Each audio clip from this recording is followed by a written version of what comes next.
بسم الله الرحمن الرحيم. ئاما دەبوانی بەڕێزی فیستیڤاڵی شکۆی خێزان، السلام عليكم ورحمة الله وبركاته. بەخێر بێن بەشداربوانی زێدە ئازیزی فیستیڤاڵی شکۆی خێزان.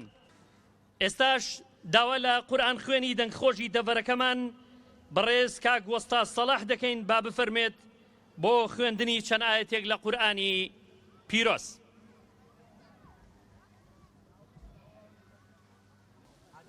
أعوذ بالله من الشيطان الرجيم.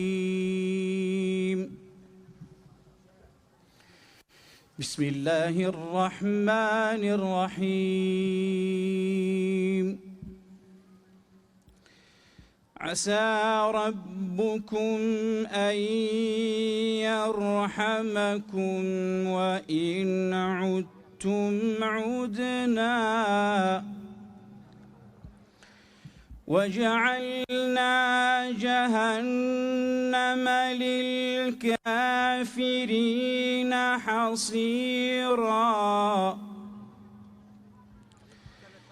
إن هذا القرآن يهدي للتي هي أقوم ويبشر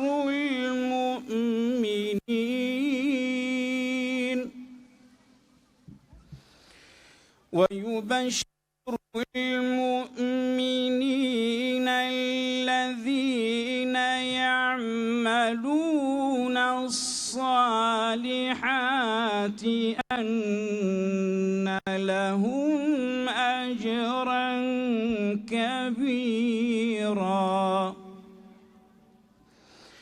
وأن الذين لا يؤمنون بالآخرة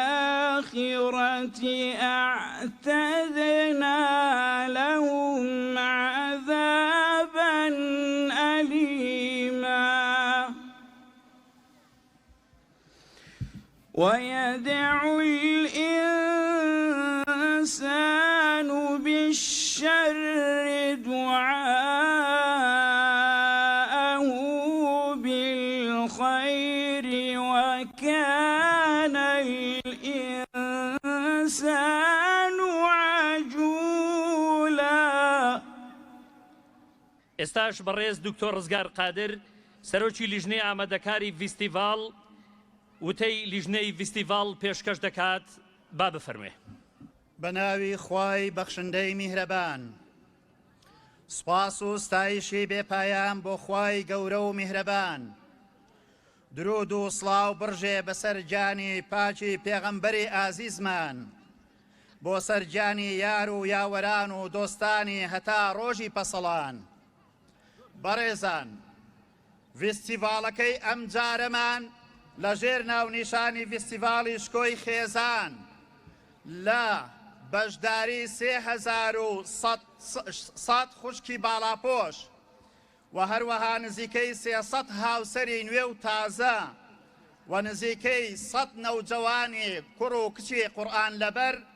و بە ئامادەبوونی 410 مامۆستای پەروەردە و بانگەواز بەڕێوە دەچێ. ئەمە سەرەڕای ئامادەبوونی ڕیسپی و پیاماقوڵانی دەڤەرەکە. بەڕێزان، سوپاسی خوای بەبەزەیی دەکەین کە ئەم جارەش دەرفەتی پێداین لە سەنگەری بەرگریکردن لە ڕەسەنایەتی خێزان و خزمەتکارانی قورئان و باڵاپۆشانی سنجین دابین، تەوژمێک بین لە بەرامبەر هێزە دژە خێزانەکان، ئەوانەی ساخکەرەوەی بیرە ئێکسپایرەکانی جێندەرباز و دژە بەها باڵاکانی ئەم نیشتیمانن. ئەم جارە پێمان باش بوو شکۆکان کۆکەینەوە، شکۆی قورئان، شکۆی هاوسەرگیری، شکۆی باڵاپۆشی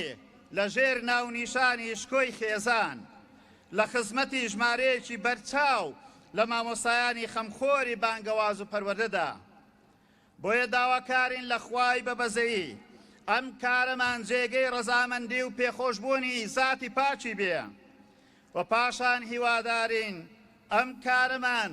لایەککردنەوە بێ بەلای وەفاداری بەرامبەر بە پەژداربووان، وەفاداری و دڵسۆزیەکمان نوان بێ بەرامبەر بە بڕیاری باڵاپۆشی و هاوسەرگیری و خزمەتکاری قورئان. پیرۆستان بێت هاوسەرانی نوێ، هیوای ژیانێکی بەختەوەری و کامەرانیتان بۆ دەخوازین. پیرۆستان بێ خوشکانی باڵاپۆش، هێمایشکۆ و قەدر و بەها. سەربەرز بن نەوجەوانانی سرپنگ لە قورئان، خزمەتکاری داهاتووی دین و ژین. ئەی هێمای جوان پەروەردەی دەستی دایک و باوکتان و مامۆستاکانتان، مامۆستایانی سەنگین، دەستان خۆش بێ و ماندوو نەبن. ئەی مامۆستایانی خەمخۆری پەروەردە و بانگەواز، خوای گەورە پایەدار و سەربەرز و سەرفرازی دنیا و دواڕۆژتان بکات.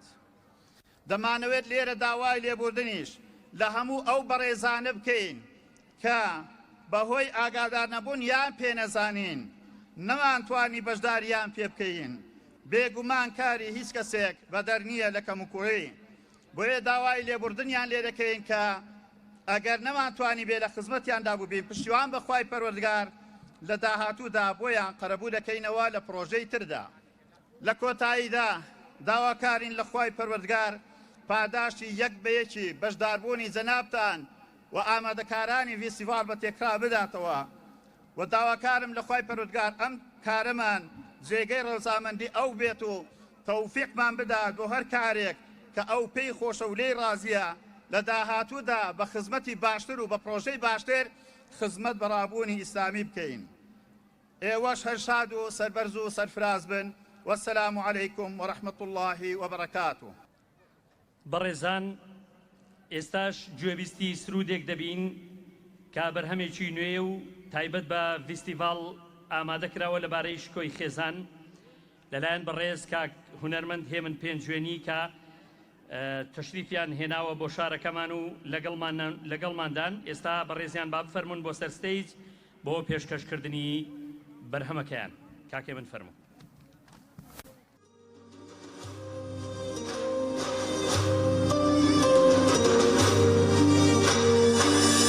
هاوسەراکەی وێنەی دڵدارەوە بە پیری و گەنجی هەر شەدەلارە ڕەحمەتە و ژێنەی ئاوا نەزدارەوە خۆشەویستی لای پەروەردگارە خۆشەویستی لای پەروەردگارە من باڵە پۆشم پۆشی و مەباڵە جەستەم ناکەمە بازار و کاڵە نامە بێ بارگی تەسکی بێواڵە نەڕۆم بە ڕێگەی پڕدر کوداڵە نەڕۆم بە ڕێگەی پڕدر کوداڵە من باڵە پۆشم من باڵە پۆشم من باڵە پۆشم من خۆم دەپۆشم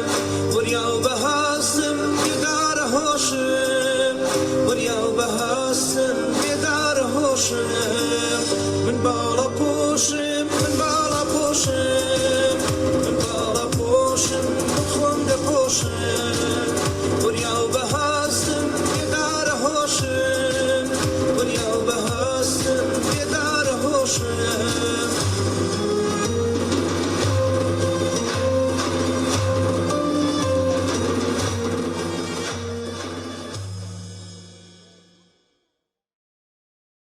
بەڕێزان،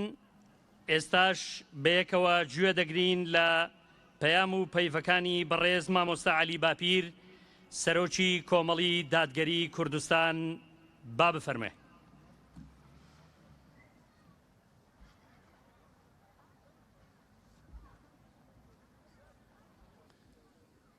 وصلى الله تعالى وسلم وبارك على رسول الله محمد وآله المهتدين بهداه من الصحب والأزواج والقرابة والتابعين لهم بإحسان إلى يوم لقاء الله. هەموو بخير بين زور خوش حالم بديتنيم ديمەنە جوانە و سەرەتا دەستخۆشی دەکەم لە برانی بەڕێز و گورج و گۆڵم لە مەڵبەندی ڕاپەڕین مامۆستا ڕزگار و براو خوشکە هاوکارەکانی دیکەی، هەروەها سەرجەم ئەنجومەنەکان و سەرجەم ئۆرگانەکان. کە هەم ئەمەیان ساز کردووە هەم ساڵانی دیکە و جارانی دیکە فیستیڤاڵ و کۆبنەوەی دیکەشیان ساز کردوون خوا پاداشتیان داتەوە. بەڕاستی خۆشحاڵم بە بینینی ئەم دیمەنە کە وەکو مامۆستا ڕزگار ئاماژەی پێدا و پێشتر هەواڵیان پێداوم چەند توێژێک لەم فیستیڤاڵ و کۆبنەوەدا هەن. دیارە ئەوەی بە ژمارەی زیاتر هەیە خوشکانی باڵاپۆشن و ژمارەیەک لە برا خوشکانی کە خێزانی تازایان پێکەوە ناوە، هەروەها ژمارەیەکی زۆر لە مامۆستایانی بەشی پەروەردەن زیاتر لە 400 کەس و پۆلێک لە گەنجەکانن وا پێدەچێت لە کوڕان و لە کچان کە هەموو قورئان یاخود ئەندازەیەک لە قورئانیان لەبەر کردووە. من خۆشحاڵم بەڕاستی بە بینینی هەمویان و دەستخۆشیش دەکەم لە هەمویان سەرجەم برا خوشکان کە دیارە شتێکیان کردووە شایستەی ئەوەیان هەبێ ئاوا ڕێزیان لێ بندرێ و کۆبن و فیستیڤاڵێکی ئەویان بۆ ساز بکرێ. من چەند قسەیەکی کورت و پوختان بۆ دەکەم. پێش هەموو شتێک من دەستخۆشی دەکەم لەو خێزانانەی کە ئەو ڕۆڵە جوانانە پەروەردە دەکەن لە دایک و بابەکان. منداڵی باش کوڕ و کچی ساڵح و چاک کە بۆ دنیا و قیامەت پێی سەربەرز بی لە خێزانێکی مسلمان لە باوەشی گەرم و پرسۆزی دایک و بابێکی مسلمان و دینداردا پەروەردە دەبێت. بە درێژایی مێژوو هەموو ئەوانەی کە نەقشیان هەبووە شوێن پەنجیان هەبووە لە مێژووی بەشەردا ئەگەر بگەڕێەوە بۆ ڕابردوویان مەگەر چۆن ئەگەر نا نەسل و وەچەی بابودایکێکی ساڵح و چاک بووە. لە سوورەتی کەهفیشدا خوا ئاماژە دەکات دەفەرمێ وەکانە ئەبوهما صالحا. بۆیە من دەستخۆشی دەکەم لە بابودایکانە، دەستخۆشی دەکەم لەو خێزانانە کە لەگەڵ ئەو هەموو تەوژم و گەردەلولی فەساد و هەڵوەشانەوە بن کۆڵکردنی خێزان و تێکدانی خێزان بەڵام توانیویانە لەسەر پێی خۆیان بوەستن ئەو بابودایکانە وە کوڕ و کچی ساڵح و چاکمان بۆ پەروەردە بکەن و بۆ بەرهەم بێنن. خوا پاداشتیان داتەوە. گومانی تێدا نییە منداڵ ئەگەر کوڕە ئەگەر کچە بە ئەندازەی ئەوەی کە چاکەکارە و بۆ خوا سوڵحاوە خۆی و کردەوەکانی کردەوە باشەکانی لە تەرازووی چاکەکانی بابودایکیاندا دەبن. خوا پاداشتی ئەو بابودایکانە بداتەوە و خوا بە کەڕەمی خۆی یارمەتیماندا خێزانی ئاوا بابودایکی ئاوا زۆر پەروەردە بکەین لە کۆمەڵگاکەماندا کە چارەنووسی هەر گەل و وڵاتێک بەستراوەتەوە بە گەنجەکانی بە کوڕوکچەکانیەوە. ئەگەر ئەوان باش پەروەردە بکرێن باش تێبگەیەندرێن و پێبگەیەندرێن و بە ئیمان و ئیسلام فرچەک بدرێن گومانی تێدا نییە ئەو کۆمەڵگایە بەرەو خێر و سەڵاح و بەختەوەری و بەرەو سەربەرزی و سەرفرازی دەچێت. بە پێچەوانەشەوە هەر ڕاستە. خاڵێکی دیکەم ئەوەیە کە مامۆستایانی بەشی پەروەردە زۆر جێی دەستخۆشین. خوا پاداشتیان داتەوە. من لیان مەمنونم. ئەوانن کە شەونخۆنی دەکێشن چ لەسەر ئاستی ئۆرگانەکان چ هەر کەسێک بە هەر شێوەیەک لە شێوەکان بە ئەرچی سەرشانی خۆی دەزانێ خۆی بە پرسیار دەزانێ بەرامبەر بە کۆمەڵگا و خەڵکەکەی وەکو فەرمایشتەکەی پێغەمبەر دەفەرمێ عەلەیهی سەڵات وەسەلام كلكم راع وكلكم مسؤول عن رعيته. ئەو مامۆستایانە ئەو پەروەردەکارانە ئەو پێگەێنەرانە زۆر جێی دەستخۆشین. خوا پاداشتیان داتەوە و بە تەئکیدیش خوا سوبحانە وتعالە پاداشتی چاکەکاران زایە ناکە. هەروەها ئەو خوشکە بە ڕێزانەی کە دەیان بینین کە مەحفەل و بیسفاڵەکەیان ڕازاندۆتەوە بەو پۆشتە و پەرداخی و پێش پۆشتە و پەرداخیش من دڵنیام کە وەکو شیعرەکەی کاک هێمن پێنجوێنیش ئاماژەی پێدا پێش ئەوە دیارە عەقڵیان هۆشیارە دڵیان بێدارە عەقڵی هۆشیار و دڵی بێدار وا لە ئافرەتی موسڵمان دەکا ڕواڵەتی خۆشی جوان کە وەکو ناخەکەی ڕازاوەتەوە بە ئیمان و بە تەقوا بە بۆ خوا سوڵحان ڕواڵەتی خۆشی جوان کە ڕواڵەتیشی بکاتە ڕواڵەتێکی شەرعی هەروەکو آياتكي سورة أحزابش آماجي بيددا يا أيها النبي قل لأزواجك وبناتك ونساء المؤمنين يدنين عليهن من جلابيبهن ذلك أدنى أن يعرفن فلا يؤذين وكان الله غفورا رحيما خواه پیغمبری خاتم دا دوینیت صلى الله عليه وآله وسلم أي پیغمبر صلى الله عليه وسلم بهاو سركانت بفرمو هەروەها بە کچەکانت و بە ئافرەتانی بڕوادارانیش هەمویان ئەگەر دایکن ئەگەر خوشکن ئەگەر کچن ئەگەر هاوسەرن ئەگەر بەتەمەنن ئەگەر کەم تەمەنن پیان بفەرموو یودنینە عەلەیهن من جەلابیبهن جەلابیب کۆی جیلبابە جیلباب ئەو پۆشاکەیە کە لەبەر دەکرێت بەسەر خۆدا دەدرێ و جەستەی مرۆڤ دادەپۆشێ با پۆشاکەکانیان لە خۆیانەوە بپێچن ذلك أدنى أن يعرفنا أو نزيكتر بو أو بناسرين يعني شي واتبناسرين بنوع نقب عين بشخص أو آفرتك خو بوشتو پرداخة دناسري أو آفرتك بوشتو پرداخة باغي پرجين كراو كستماعي تيناكا آفرتك بپوشتو پرداخي بريداد الرواه بزماني حال بخلق دلي من خوم عرض نكردوا خوم نمایان و نمایش نكردوا من باغيجي برجين كراوم يدنين عليهن من جلابيبهن ذلك أدنى أن يعرفن أواني زيك تربوي بناسرين واتبناسرين چجورا مروفيكن أو آفرتانا مروفيكن دانيوكم مروف معامليان لقل دابكري نقوكم مينا دانيك برقدا درون مروفايتيان تيدا برجسته ببێ نەک مێوینایەتی وەکو ئافرەتی دیکەی پێشەوانەی ئەوان فەلا یؤذەین ئەو کاتە ئازار نادرێن تەماعیان تێ ناکرێ تانج و پلاریان تێ ناگیرێ وەکان الله غەفوورا ڕەحیمە خوش لێبوردە و بەبەزەیی بووەوە لێبوردە و بەبەزەییە بەو خوشکە بە ڕێزانە دەڵێم هەنگاوێکی زۆر چاکتان ناوە بە تایبەت ئەوانەی کە تازە بوونە باڵاپۆش بەڵام ئەمە هەنگاوی یەکەمە ئەمە دەستپێکە ئەمە سەرەتایە لە دوای بچن دینداری موسڵمانەتی نەشتێکە و نەدووشتە و نەدەشتە دینداری موسڵمانەتی نە بۆ ڕۆژێکە و نە بۆ دوو ڕۆژە نە بۆ مانجێکە و نە بۆ ساڵێکە و نە بۆ قۆناغێکی تەمەنە بەڵکو دینداری موسڵمانەتی وەکو چۆن هەمیشە پێویستیمان بە تیشی خۆر و بە هەوا هەیە هەڵی بمژین و پێویستیمان بە خواردن و خۆراکەیە دینداری موسڵمانەتی پێویستێکی هەمیشەیی و بەردەوامە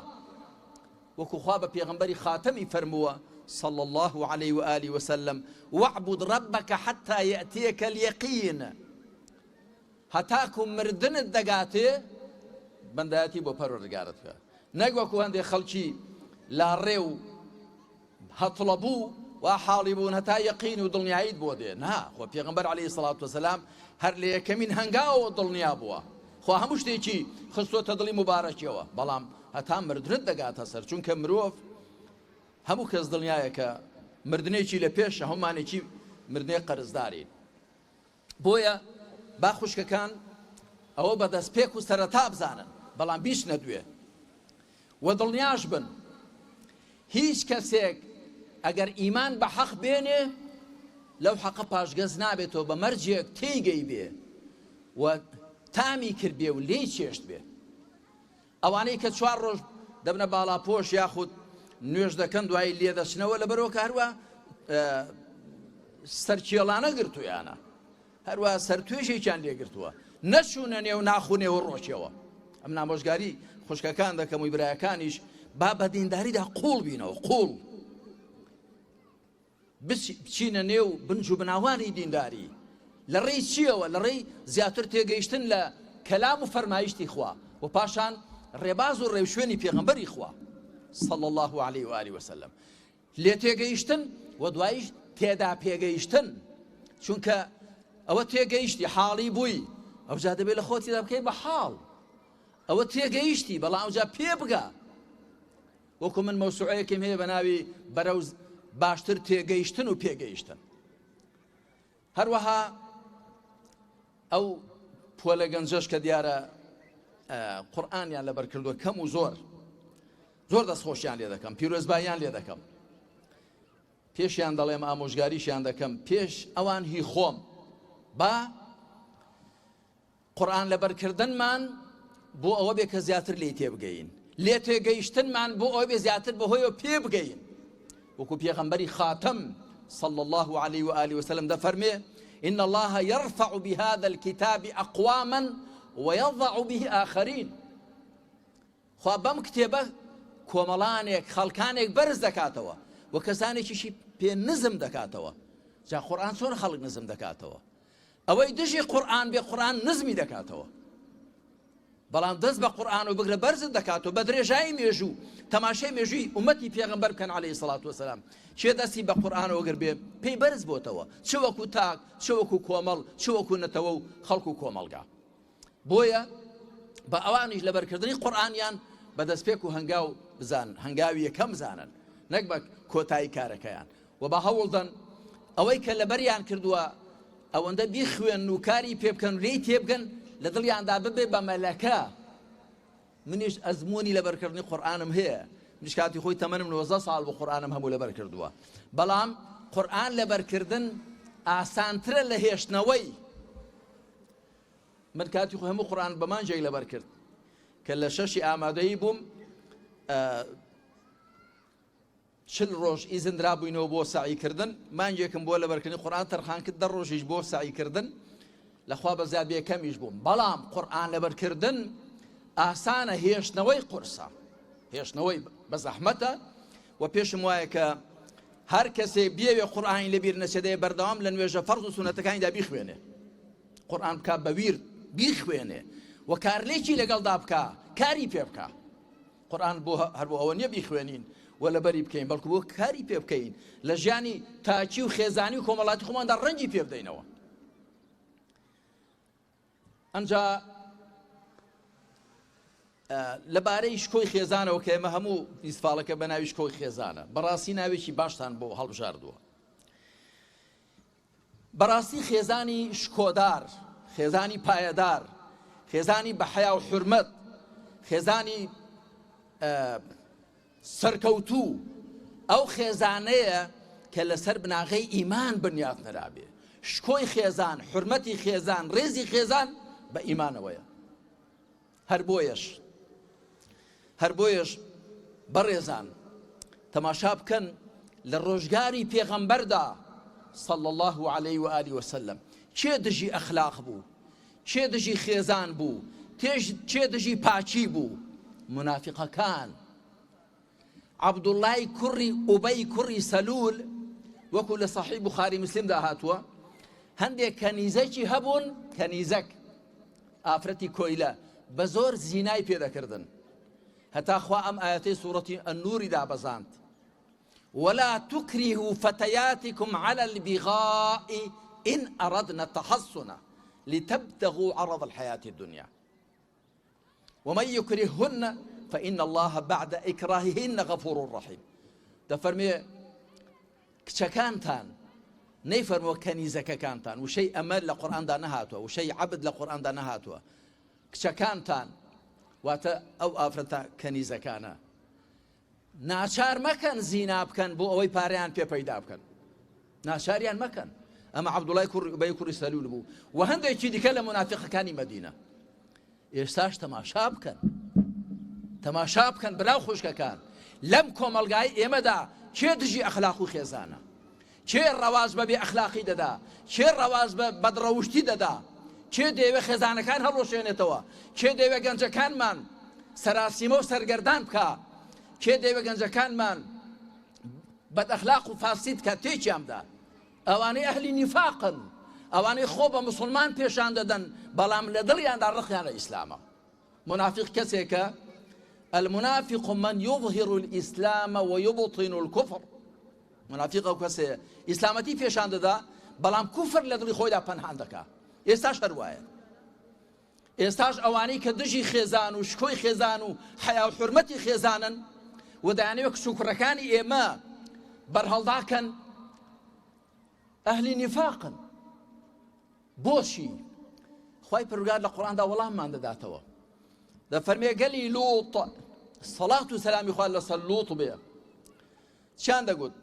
أخرجوا آل لوط من قريتكم إنهم أناس يتطهرون. لوط أواني لقل لوطان لا شارب دريان كان لولاتي خوتان دريان كان بو إنهم أناس يتطهرون أوانا كومالو يكن ديانيو باك بن باباي بيسو بو خل باباي خرابكار اگر خلچی پاکو چاچی لنزیک بێ خراپەکەی زیاتر دەردەکەوێت. بۆیە پێی خۆش ئەموو خەڵک وەکو خۆی خراپ بێت وەکو خۆی بەدڕەوشت بێت ئەویش تێدا ون دەبێت. بەڵام خوا پشتیوان بێ ئەم شەپۆ لە ئیسلامەتی و دینداری و موسڵمانەتیە کە ئەم کۆمەڵی دادگەری ئێمە پشکێکی باشی لێی پێبڕاوە و ئێمە بە نەفەسی حیزبایەتیش دینداری ناکەین. ئێمە حیزبەکەمان و خۆمان و دنیامان و هەرچی هەمانە بۆ ئەوەمانە خوای پەروەردگاری پێ لە خۆمان ڕازیکەین و دەمانەوێت خەڵک و میلەتەکەمان خۆمان هەمومان بینەوە سەر ڕێیەکەی پێغەمبەر صلی الله عليه وسلم. بۆی دەربازمان بێ لەو هەموو زوڵم و ستەم و گەندەڵی و فەساد و خراپەکاری کە تێی کەوتووین. خوا پشتیوان بێ ئەم شەپۆلی دینداری موسڵمانەتیە بەهێزتر دەبێ لە پیلان و فێڵی منافق و دەغەڵ و موخەنەتەکان کە دەیانەوێت ئەخلاق و خێزان و حیا و حورمەت لە میلەتی ئێمەدا نەهێڵن. زەفەریان بە خەڵکێک بردووە. تەماشا بکەن ئەوانەی کە لە دەوری حیزبە عەلمانیەکانن، ئەوانەی کە بە دۆهۆڵی ئەوان هەڵدەپەڕن، ئەوانەی کە بە پارەی حرامی ئەوان دەژین. تەماشا بکەن چیان لێ هاتووە. ئێمە خەڵک زۆر دەبینین چکەمە وەکو هەندێک لە بەرپرسانی ئەم وڵاتە نەچووینە نێو بورجێکی عاجیەوە لەسەری ڕاتەماشای خەڵکەین بەنێو خەڵکداین. خەڵکێکی زۆر هەیە لە پیا و ئافرەت بەهۆی نزیکی لە حیزب عەلمانیەکان گرفتار بووە بە بەدڕەوشتی بە داڕوخان. خوا پشتیان بێ شەپۆلی موسڵمانەتی و دینداری دەبێت لەم وڵاتەدا بەهێزتر بێ لەم شەپۆلی دژی ئەخلاقی و خێزانیە کە منافق و دەغەڵەکان بەڕێوەی دەبن. بێمە سەر قسەکانی کۆتاییم دەمەوێ هەندێک باسی بارودۆخی ئەم وڵاتی خۆشمان بکەم. هەڵبەتە ئەوەش کە باسمان کرد هەر پەیوەندی بەم هەرێم وڵاتەمانەوە هەیە، بەڵام هەمووتان دەبینن کە ئەمە هەرێمەی ئێمە کاتێک بوو لە بەغدا حکوومەتی نێوەندیان بۆ تەشکیل نەدەکرا دەهاتن لە هەرێم هاوکاریان دەکردن و حکوومەتەکان پێک دەهێنا. من بۆ خۆم جارێک لە ئێشەی لەو کۆبوونانەدا بووم، بەڵام ئێستا ئەم هەرێمە پەرلەمانەکەی پەک خراوە، حکوومەتەکەی ئیفلیس کراوە، هەموو دام و دەستگاکانی پێیان دەگوترێت کاربەڕێکەر و کات بەسەر چوو، نەوتەکەی لێ ڕاگیراوە، موچەی خەڵکی پێ نادرێ، لە نێو خۆدا ناتەبان بە 101 دەردەوە گرفتارین. بۆ هەمووی دەرهاویشتەی ئیدارەدان و بەڕێوەبردننی سەقەتی ئەم وڵاتەیە کە بە عەقڵێکی داخراو، بە عەقڵێکی خۆپەرست و ئەنانی، بە عەقڵ و دڵ و دەروونێکی تاریک بەڕێوەبردراوە. بۆیە ئەوەمان لێ هاتووە. بۆیە ئەوەمان لێ هاتووە چونکە ئەوانەی ئەم وڵاتەیان بەڕێوەبرد و ئیدارەداوە تەنیا خۆیان و بنەماڵەکەی خۆیانیان بینیوە، تەنیا خۆیان و حیزبەکەیان، تەنیا خۆیان و دەڤەر و لایەنەکەی خۆیانیان بینیوە. بە عەقڵێکی فراوان بیریان نەکردوێتەوە، نەچوون تەماشای هەموو خەڵک و وڵاتەکە بکەن، تەماشایان کردووە دیزاینی کارەکان چۆن بکەن بەو شێوەیە کە بەرژەوەندی تەستی خۆیان دابین دەکات، نەک چۆن بەرژەوەندی باڵاکانی خەڵک و وڵات دابین دەکات. تەماشا بکەن ئەو ملیار لێرانی لە وڵاتەدا پەیدا بوون. ملیار لێر بە کونفەیەکوونێک پەیدا بێ بە پارەی حەڵاڵ پەیدا دەبێ،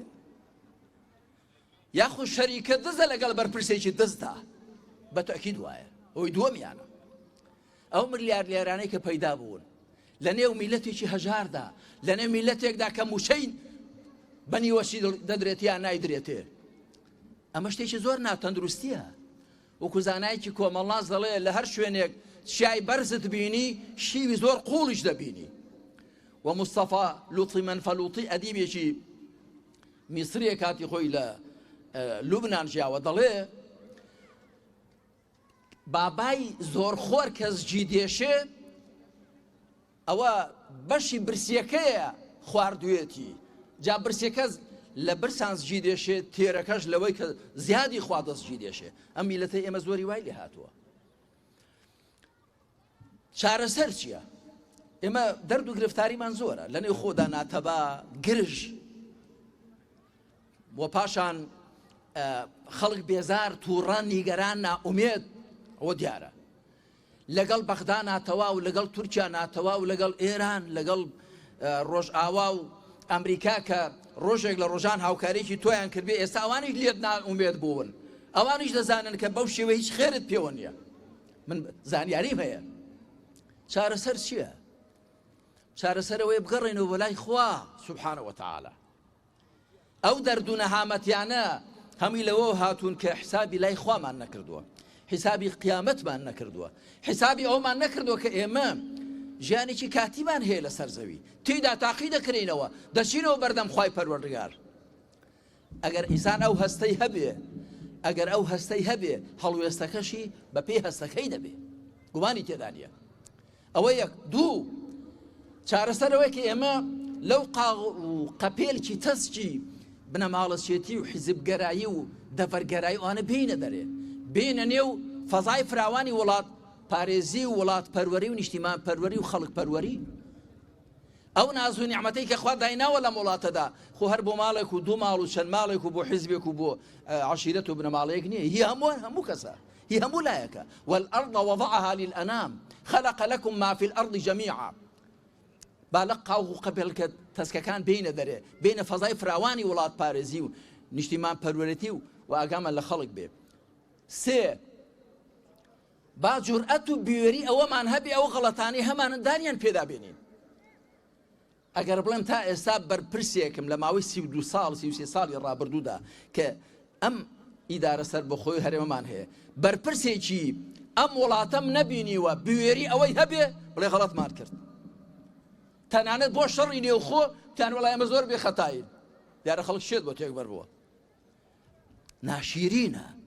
ناشیرینە ناجوامێریە ئینسان نەتوانێندان بەهڵی خۆی دابێنێ باشە تۆ وڵاتەکەت بەو شێوەیە جا هەر کامێکیان دێ نەفرین لەوەی پێشێ دەکە هەر کامێکیان دێ دەڵێ من لە سەفرەوە دەست پێ دەکەم دوایش تەماشارەکە هیچی لە سەوز نابێ هەر کامێکیان دێ قەرسیل تا ئێرە دێنێ تا پشتێن دێنێ دوای تەماشا دەکەی دەخڵ نەڕواوە کەواتە بادان جورئەت و بێوێری ئەوەمان هەبێت دان بەهڵەی خۆمان دابێنین پێ لە گوناحەکانمان بنێین بڵێ غەڵەتمان کرد باشە تۆ ڕۆژانە خەڵک بە ڕووداوی هاتوچۆ لە بین دەچێت بۆ چونکە جادە و ڕێبانت بۆ چاک نەکردووە خەڵکێکی زۆر ئێستا کرێچیە دەردەدارە ناڕەحەتە خەڵکێکی زۆر نەخۆش دەبێت شێرپەنجە دەگرێت بەهۆی خواردن و دەرمانی ئێکسپایرەوە بۆ چونکە هەندێک لە بازرگانەکان لەگەڵ بەرپرسە دزەکان شەریکە دزن شتی ئێکسپایر دێنن بە هەرزانی دەهێنن بە گەروی خەڵکیدا دەکەن خەڵک تووشی دەرد و نەخۆشی دەبێت لە هەولێر هەڵبەتە لە زاخۆش کاتی خۆی بوو لە شوێنانی دیکەش لەو ڕۆژانی ڕابردوودا بازاری قەیسەری سوتا پێشتر هی لەنگە فرۆشەکان سوتا پێشتر هی کوێ عەجایبە حکومەتداری ئاوا دەکرێت ئاوا وڵات بەڕێوە دەبردرێ باشە و خەڵکە کە زەرەر دەکە کەسیش نییە بچێ بڵێ کاکەوەرە هیوای هەروەندێ لە دەزێ بگریە فەقیرە وڵات ئەوە بەڕێوە ناچێ با جورئەت و بێوێری ئەوەمان هەبێت دان بە هەڵەکانی خۆماندا بێنین و لەگەڵ خوادا لاپەڕیش تازە بکەینەوە و لەگەڵ خەڵک و میلەتماندا و بێین چینی کە هیچ کەس خۆی بە خاوەنی ئەم وڵاتە نەزانێ بە تەنێ وەکو حیزب وەکو بنەماڵە وەکو عەشیرەت بەڵکو هەمومان خەڵکی ئەم وڵاتەین و هەمومان خاوەنی ئەم وڵاتەین و دەبێت بە هەمووان تەکبیرێک بکەین و بیرێکی لێ بکەینەوە چارەسەرێک بۆ دەرد و نەخۆشیەکانمان بدۆزینەوە بە دڵنیایی ئەگەر خۆمان باش بین وەکو خوا دەفەرمێ یا ئەیها الذین ئامنوا عليكم أنفسكم لا يضركم من ضل إذا اهتديتم أي بڕوادارینە وریای خۆتان بن ئەگەر ئێوە ڕێی ڕازگرتوو بن ئەوەی گومڕای زیان لێ نادا نە حکوومەتی نێوەندی و نە ئەوروپا و ئەمریکا و نە تورکیا و ئێران و نە عەمرو و زەید ناتوانێ زەرەرت لێ بدا لە کەلێنەکانی خۆمانەوە زەفەرمان پێدەبن با خۆمان چاکەین با بگەڕێنەوە بۆ لای خوا با بگەڕێنەوە بۆ لای خەڵک و وڵات با لەو قاو و خەپێلکانە بینە دەرێ و نێتێکی باشی لێبێنین و بینە لای یەکدی کەس خۆی لەوە بە بەرزتر نەزانێ کە نەچێ بۆ لای خەڵک با بین لا پەڕیسپی لەگەڵ یەکدیا هەڵدەینەوە بەڵکو خوای پەروەردگار دەروی خێرمان لێ بکاتەوە جارێکی کە دەستخۆشی دەکەم لە مەڵبەندی ڕاپەڕین بە هەموو ئۆرگانەکانیەوە و دەستخۆشی دەکەم لە هەموو ئەو برا خوشکانەی کە لەم ڤیزیفاڵە پڕشکۆیەدا بەشدارن خوا پاداشتی هەمووان داتەوە و دەستخۆشیش دەکەم لەو خێرخوازانەی کە هاوکاریان کردوون چونکە دەزانم بە هاوکاری و هیمەتی خێرخوازان نەبێ ئەم ڤیزیفاڵەوە ئەم زۆرە چالاکیانە بەڕێوە ناچن خوا پاداشتی هەموو لاکیان داتەوە وەسەلام عەلەیکم وڕەحمەت الله. داوا لە باڵاپۆشانی بەڕێز دەکەین جارێکی دیکە هەر هەمووتان هەست لە سەرپێ تاوەکو نوێنەرەکەتان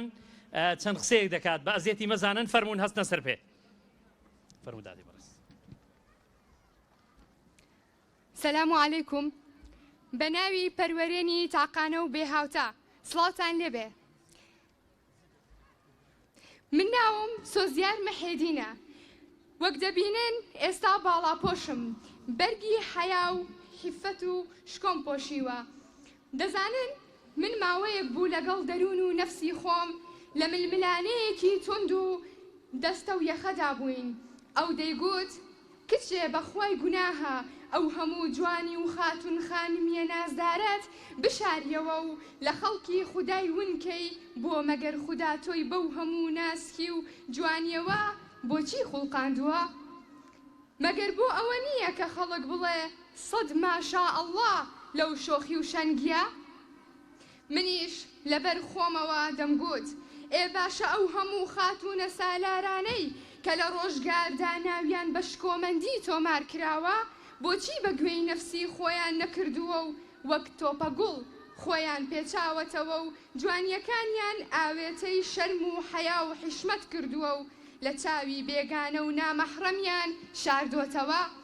باشە بۆ دەبێ من باجی چاوی خەڵک و نەزەر و تێڕوانینی نامەحرەم و چاوبرسیەکان بدەم کۆڵی گوناهی ئەوانیش لە کۆڵی مندا بێ؟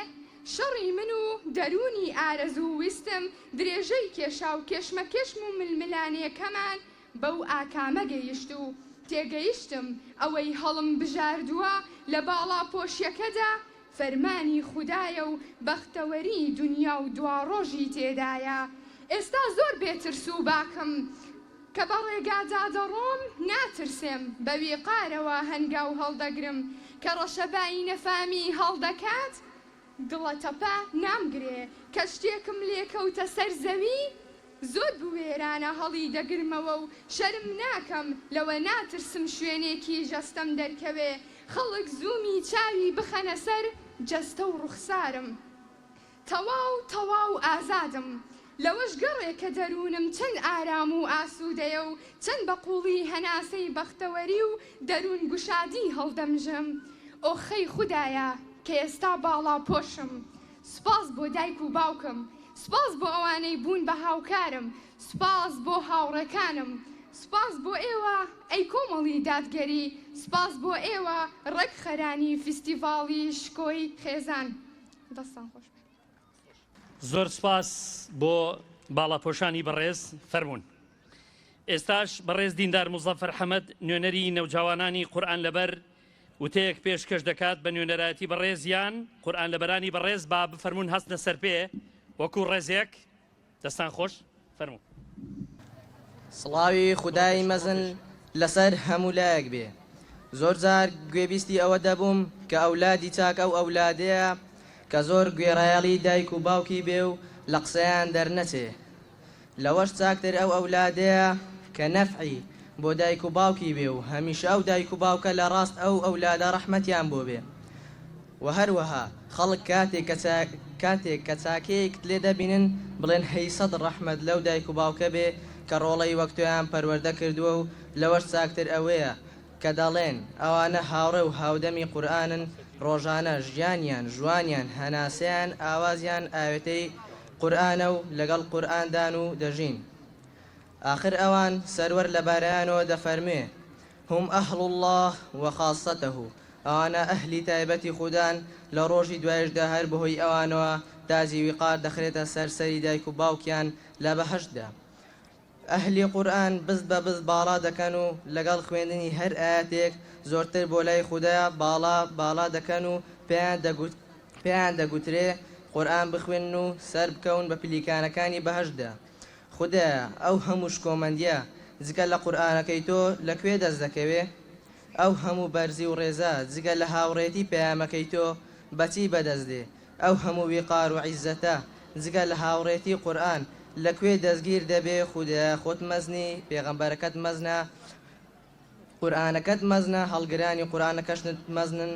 بۆیە ئەمڕۆ لەبەر مەزنی قورئانە ئەو هەموو حەشیمەتە لێرە کۆبوونەتەوە و دەستە و نەزەر لە خزمەت قورئان و ئەهلی قورئان لێرە جەمبوون و وەستاون خوددایە ئێمەش بە دۆستی قورئانەکەت ئەژمار بکەی و ژیانمان بە قورئان گەشەدار بکەی ئامین زۆر سپاس بۆ قورئان لەبەرانی بەڕێز بفەرمونون ئێستاش بەڕێز ساڵح دەروێش هاوسەرگیری تازە نوێنەرانی هاوسەرگیری تازە وتەیەک پێشکەش دەکات بەس پێشتر بە هاوسەرگیرانی تازە بێس ئەحمەد هەستە سەرپێ لە جێگای خۆتان السلام عليكم ورحمة الله وبركاته بناوي هاوسەرگیرانی تازە بە خێراتنێکی گەرمی مامۆستای سەنگینمان مامۆستا عەلی باپیر و سەرجەم میوانە بە ڕێزەکان دەکەین و دەستی یەکە بە یەکە ئەوانەش ماز دەکەین کە دەستیان هەبووە لە ئامادەکردنی ئەم فیستیڤاڵە ئەوان و ئێمە ئەوان هەر ڕۆژە و بابەتێکی نامۆ بە خێزان و کۆمەڵگە دێنن و ئێمەی پێ سەرقاڵ دەکەن ئەوان هەر جارەی یاسایەک زادەی بیر نەخۆشێکی ڕۆژهەڵات یاخود ڕۆژ ئاوا هاوردە دەکەن و لێرە وەک حەوت دەرمانە ڕیکلامی بۆ دەکەن ئەوان هەر تاو ناتاوێک کۆمەڵێک ئەتوار خودخودە و ستایلی سەیری نامۆ دێنن لێرە ڕەواجی پێدەدەن هەرچی ئەوان لە ڕۆژ ئاوا بۆ خۆیان کردویانە و تاقی دەکەنەوە لێرەش دووبارە دەیهێنن و بەسەر ئێمەدا تاقی دەکەنەوە آخر چی نەمانەیکەن ئازادی بێقەید و شەرت ڕووتی و سفوری جێندەر یەکسانی ژن و پیا و تێکەڵاوی ناڕەوا پڕکردنی بازار و ڕاگەیاندن و سۆشیال میدیا پارک و کۆڵان و قوتابخانە و زانکۆ و پەیمانگا ستادیۆم و وەرزشگا و سەنتەرەکان دەیان و سەدان ناونیشانی تر لە ئەفکاری بیری نامۆ و نەخۆش کە ناکۆک و ناتەندروست و ناتەبان لەگەڵ فەرهەنگ و ڕەسەنایەتی خێزانی تۆکمە و خاوێنی کوردانە و موسڵمانانە هەرچی توانیویانە و هەرچی دەشتوانن لە دژی قەڵای توند و تۆکمەی مەحکەمی خێزان ئەنجامی دەدەن ئەی ئێمە بەڵام ئێمە لەبەر ڕۆشنایی قورئان لەبەر ڕۆشنایی چراگەشەکەی ژیان بە ئایەتی ومن آياته أن خلق لكم من أنفسكم أزواجا لتسكنوا إليها وجعل بينكم مودة ورحمة بانگی دڵی کوڕ و کچە خاوێن و ڕەسەنەکانی ئەو نیشتیمانە خێر لە خۆنە دیوەمان دەکەین و دەڵێین وەرن نەو نەمامەکانی وڵات ئێرە بکەن بە گوڵستان ئێرە بکەن بە بەهەشتێکی جوان بە هەوری خۆشەویستی بۆ هەمووان بۆ ئەوەی بەخەونیش داری زڕی جێندەرباز و دژە خێزان و دژە ڕەوشت و دژە بەها باڵاکان نەیەتە دی و بەرنەگرێ ئێمە هەموو ڕۆژێک دەڵێین ئێرە مەملەکەتی جوانی و پاکیە ئێرە جێی هەواری نەجیب زادەکانە لێرە مەملەکەتی جوودی گەشتی تەباعی سەر لە نوێ ژیانکردن لەنگەری گرتووە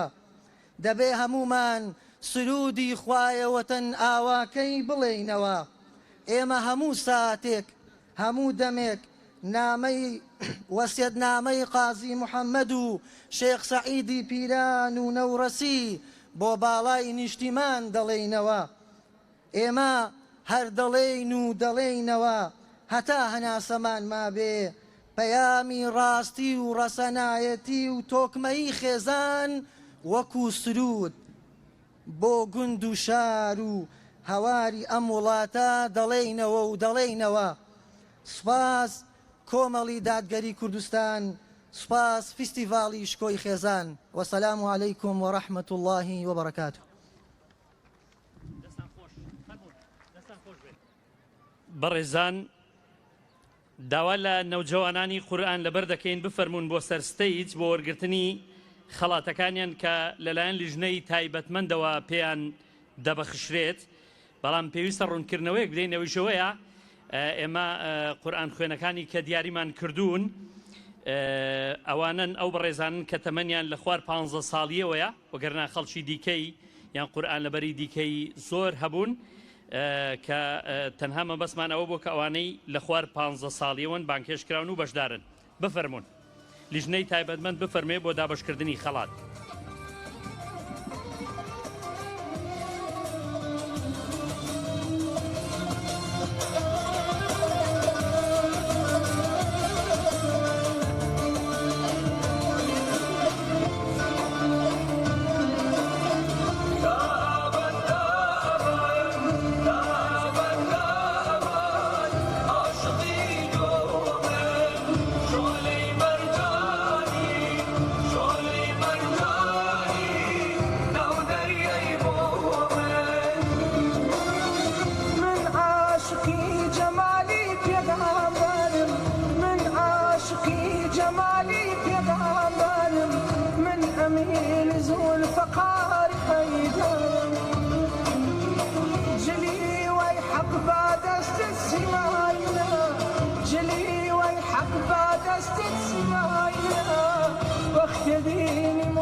ئێستاش داوا لە لیژنەی تایبەتمەندی فیستیڤاڵ دەکەین بفەرمونون بە پێشکەشکردنی خەڵات بەسەر هاوسەرانی تازە کە بەهۆی زۆری بەشداربووان و کەمی کات لیژنە بڕیاریدا لە شوێنی خۆیان خەڵاتەکانیان پێشکەش بکات.